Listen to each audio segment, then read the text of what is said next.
You know what's a pretty polarizing thing in MMOs? Fishing. It's a common staple in a lot of world MMOs like World of Warcraft, Rift, hell, even the beat-em-up Darkblood had one. Some of them even try to add interesting spins on the mechanic instead of just click on water again when it tells you to. Still, the entire practice has its fans who find it relaxing and others who think it's a tedious time sink. There's even an outcry from some WildStar players that there isn't a fishing system implemented yet, while others are glad it's not even a thing. So, what if your entire MMO was a fishing game? Are you internally thinking, WTF? Well, apparently so are these guys. This is the MMO Grinder, and it's time to look at World Tour fishing.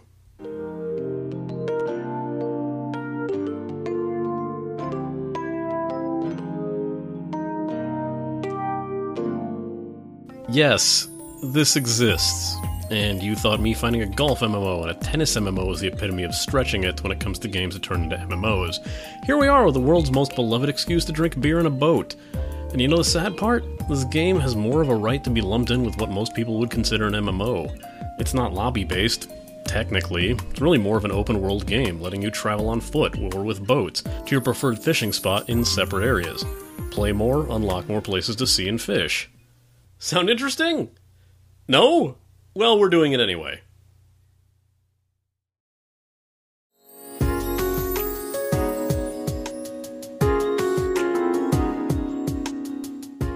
This game looks alright. It's not testing the limits of your PC anytime soon, but it is very pretty to look at.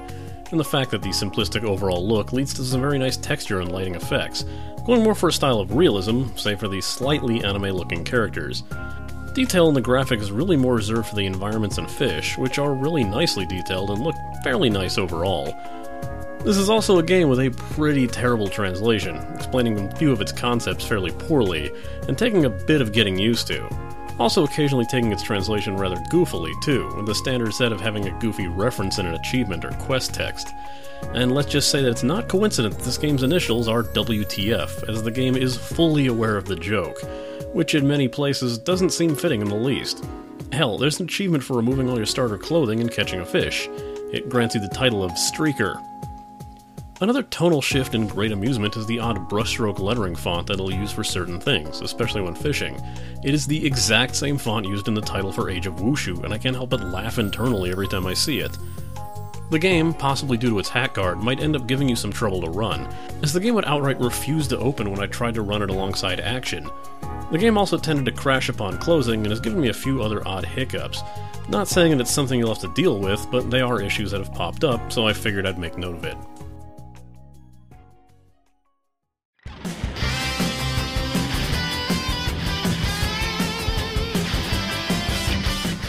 The game's soundtrack is fairly solid, if not all over the place at times.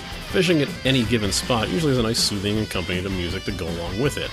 However, the minute you land a fish, you'll get this oddly intense guitar rock soundtrack. There's even differing tracks for more rare, powerful fish. But while it does fit how intense the fishing is made to feel, yes, I did just say that, it's a pretty jarring tonal switch that in some ways is actually a detriment on how you should be fishing. But I'll explain that in a bit when I go over how this actually works. The sound work also does well to keep with this game's jarring tonal switches. There's a quiet ambience when traveling around and casting. The boat motors hum, the birds chirp, there's the soft splashing of the waves, and then as soon as you enter fishing mode you get to hear the intense bending of the rod, the reel struggling to pull, the line stretching to the point of breaking, and the highly disappointing twing of hearing it snap, knowing that you've just lost your fish. In fact, the sound work is all distinct enough for me to know what sound means what, and that's actually more important than you'd realize in this game. The audio cues are there to inform you of the things that you need to take care of, like the loud ding when you finally get a bite, or the heartbeat that plays when you're about to hook a fish, letting you know that there's a fairly difficult or rare fish on the line. My personal favorite and most satisfying noise is the whip crack when performing a counter during the reeling process. Yeah, the sound's about as over the top as it gets in the game, but it was able to get me to start curse taunting the fish every time I successfully performed one. I honestly don't know what's wrong with me.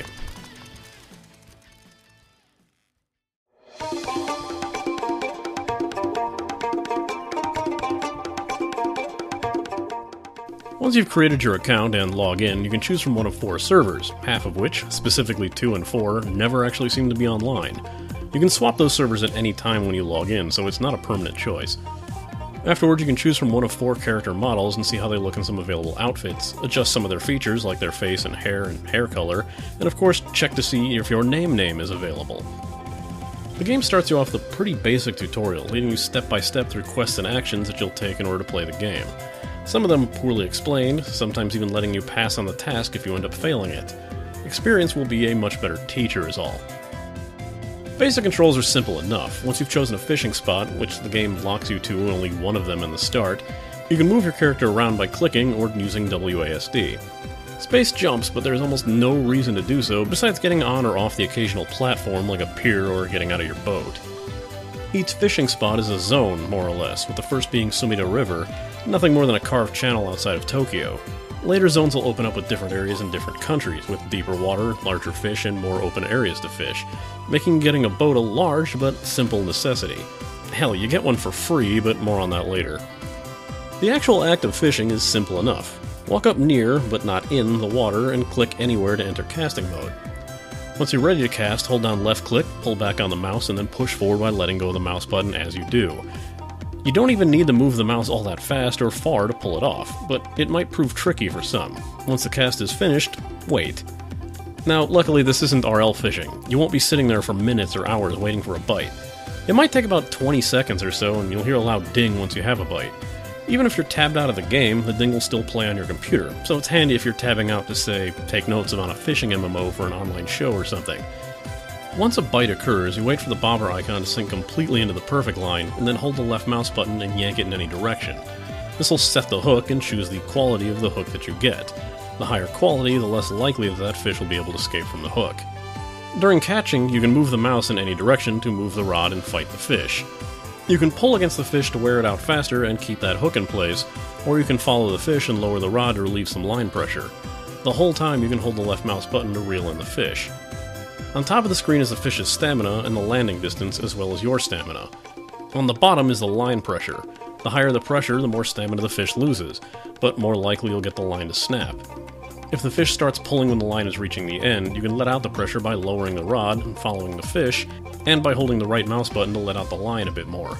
Occasionally, when a fish fights back, you'll get a prompt with an arrow where you can counter a fish by whipping the rod in the opposite direction.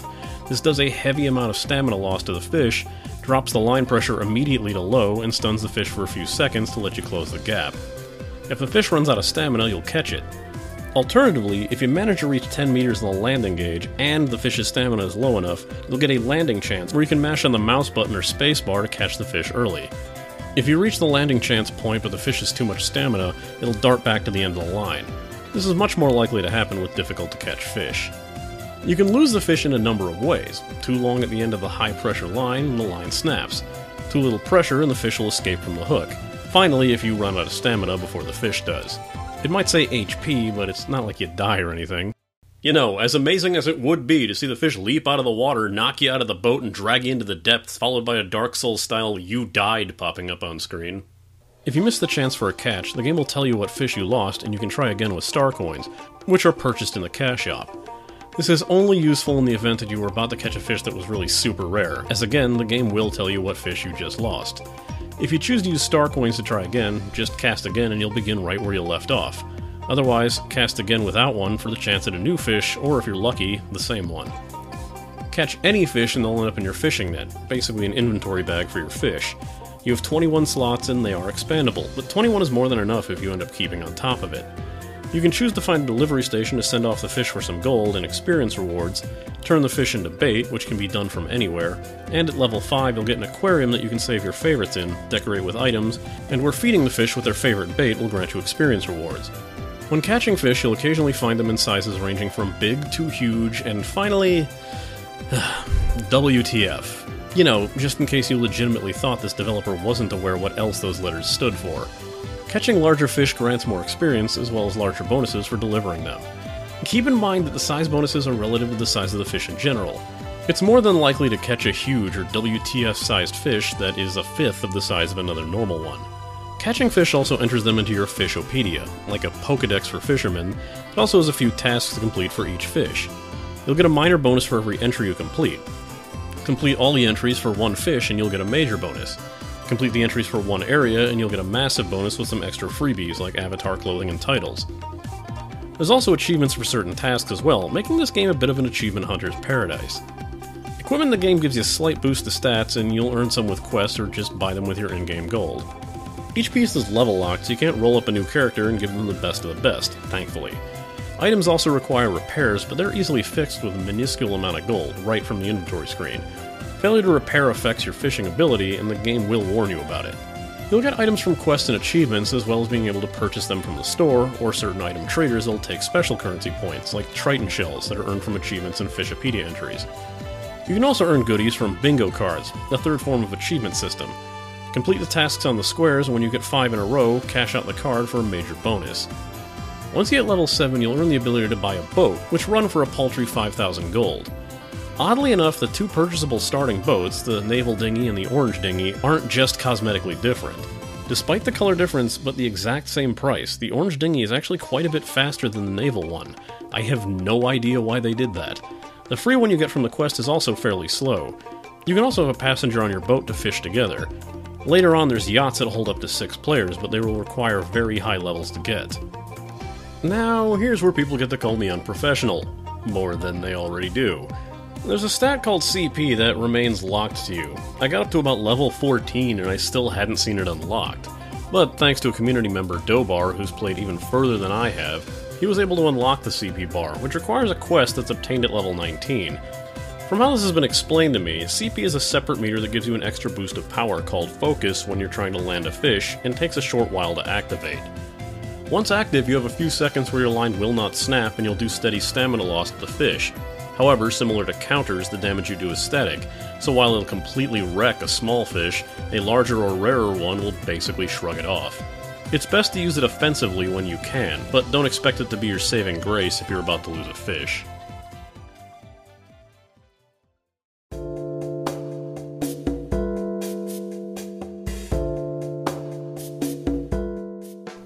This game is fairly quiet. I guess it'd have to be or else they'd scare the fish away. There really isn't too much chatting going on, despite the occasional conversation flare-ups. Of course, I've seen my fair share of chat trolling and general stupidity, but for the most part, things are kept civil. In fact, a lot of players seem to be actually pretty helpful in giving out tips when asked. As I said, the game doesn't do its best to explain things. You can group up with other players as you can in many other MMOs, and before you wonder why you'd even want or need to in a fishing game, know that there's certain quests that will grant credit to all members of your party. That's about all I noticed, really. You can name your parties as well, and the name will appear above you for everyone else to see, like a guild name would, except that you can change this name at any time. Really, it's just kind of a way to keep your friends together. Much like a guild, which you can only form at level 10, and for a fee of in-game cash. We currently have a guild called Grind Stonefish in the game. Technically, it's the second one they formed. I don't want to talk about the first one. It might not seem like there's any reason to party up, and to be honest, I can't really think of one. But for the most part, the people are decent, and the game works pretty well for lone wolves and people who like to collect and search. I guess you like fishing would also be a draw here.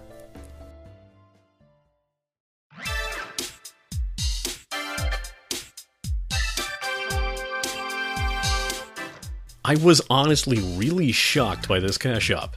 A game with this simple of a focus seems like it would be rife with pay-to-win shenaniganry. Oddly enough, and thankfully enough, this doesn't seem to be the case. Sure, there's some pretty nice items that you can purchase with CC, the currency of the publisher Games Campus, but nothing is an outright game changer, and there's equivocal items that you can earn with in-game currency, and all of those items are level locked.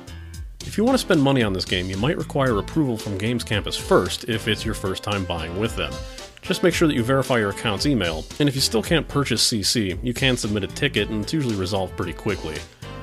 I went ahead and got a small amount of CC because 1. Patreon reward tiers allowed me to test out how the cash shop works, and 2. I honestly could not believe the avatar clothing options were so cheap.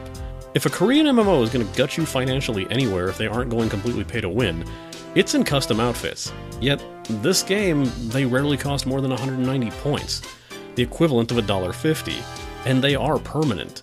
For comparison, most of MapleStory's cosmetic items can cost from $3 to $15, and you only get to keep them for 90 days. Star Token's probably the biggest potential money sink, but not entirely necessary unless you want to cheese a fish into being caught. There's also some pretty pricey yachts, but again, you can earn the in-game cash for them as well, so it's your call. I was honestly shocked that this shop was so relatively agreeable. Granted, I think the stigma of free-to-play games and microtransaction is still going fairly strong, and someone out there is probably going to find this whole thing completely unacceptable. Maybe I'm just jaded. Either way, be it earned cash or purchase points, if you're enjoying this game enough, you'll be stopping by here.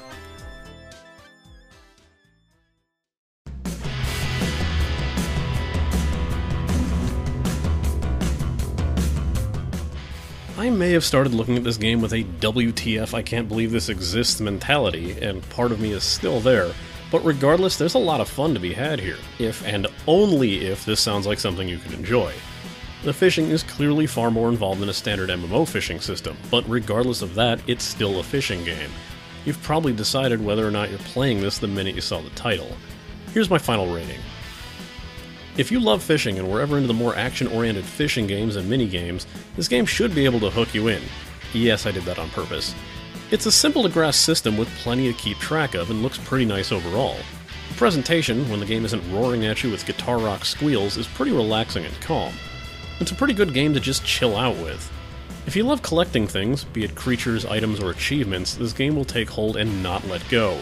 Those who've ever spent hours wandering around small patches of grass in Pokemon for the off chance to catch Raikou, Entei, and Suicune might be tempted to play Gotta Catch 'em All with the Fishopedia here as well. It's easy to waste away days. Despite the myriad of items you can spend cash points on, there's far more that only require the in-game gold, which is fairly easy to earn and decently equivalent to the purchased items. The only items that outright require cash points are the cosmetic outfits, and those are both relatively cheap and permanent unlocks. There's no rentals to worry about here, so you won't have the all-too-harrowing issue of logging in a month's time to find you don't have all your niceties anymore. Nothing to worry about if you want to drop some cash. It's still an MMO based entirely around fishing. There is literally nothing else to do. If you don't like fishing in any way, shape, or form, there is seriously no other reason to play this. At all. On the technical side of things, the game comes across as a bit unstable. Be it due to the hack card conflicting with certain things or not, the game seems fickle to get to load on occasion, and seems keen on crashing, as well as locking up my desktop if it doesn't load properly. If you end up with similar issues, you might not want to bother with it after a while, especially if you're still on the fence about playing this. Finally, as just stated, it's fishing and only fishing, and that does get repetitive. Whether you're on the side of a Japanese canal or in the open waters of Southeast Asia, you're still fishing, still casting, still countering, still hooking, reeling, and landing. Quests will have you ask for certain fish, ask for some more fish, ask for the same fish over and over. Playing for long periods of time might grate on you somewhat, and if constant fishing is not your idea of fun, just pass. Next time, I'll be looking at the new subscription MMO that I swear absolutely nobody is talking about anymore. Hey, I did want to give it a solid month before I reviewed it, so the special episode on WildStar is next. I just hope people are still interested. Check out our forums or our Patreon if you'd like to check out guild and character info and join us in-game.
Oh, if you're wondering why I didn't make a Total Biscuit reference saying that he should make an episode called WTF is WTF about this game, he already used that joke on Who's That Flying